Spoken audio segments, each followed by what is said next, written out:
உணர்வு என்னன்னா, பொதுவாக நமக்கு இங்கே சினிமாவின் வாயிலாக இல்ல தொடர்ந்து பாகிஸ்தான் மீதான ஒரு வன்முறை தான் எல்லார் தலையிலையும் கட்டமைக்கப்பட்டிருக்கு.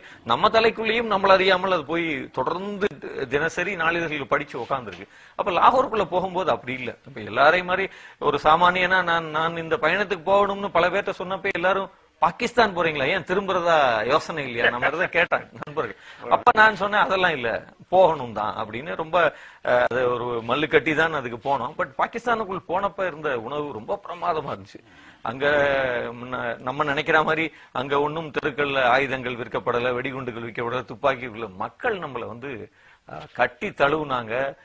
இயல்பாகவே ஒரு கடை வீதியில நடந்து போனீங்கன்னா அவங்க நம்ம இந்தியரும் தெரிஞ்சா அவங்க என்ன பொருளை வேணுமோ எடுத்துக்கங்க அப்படின்னு. ஒரு கடையில நான் நிறைய துணி வாங்கி வச்சுட்டு எவ்வளவு பணம்னு கேட்டேன். நீங்க யாரு என்ன இந்தியா இந்துஸ்தான் அப்படியே எடுத்து கொடுத்து நான் அவனைய கட்டி தழுவிக்கலாமா ஒரு தடவைன்னு கேட்டார். இந்த உணர்வு அங்க இருக்க ஜவுளி கடைக்காரர்ல இருந்து ஒரு கரும்பு விற்கிறவர்ல இருந்து கொய்யாப்பழம் விற்கிற அந்த தெரு முழுக்க இந்தியர்கள் ஒரு குழு வந்திருக்கணும்னே அந்த சந்தையே கலகலத்து காணப்பட்டது. இந்த உணர்வு தான்.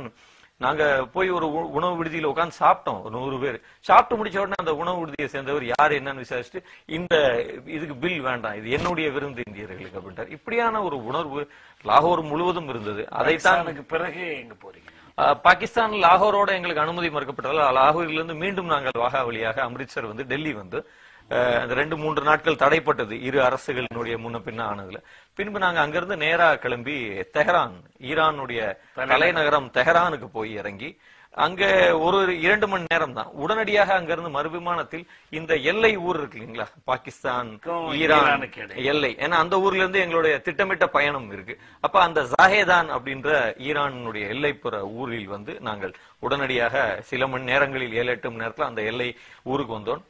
அந்த ஊரில் இறங்கி விமான நிலையத்தில் இருந்து வெளியே வரும் பொழுது அது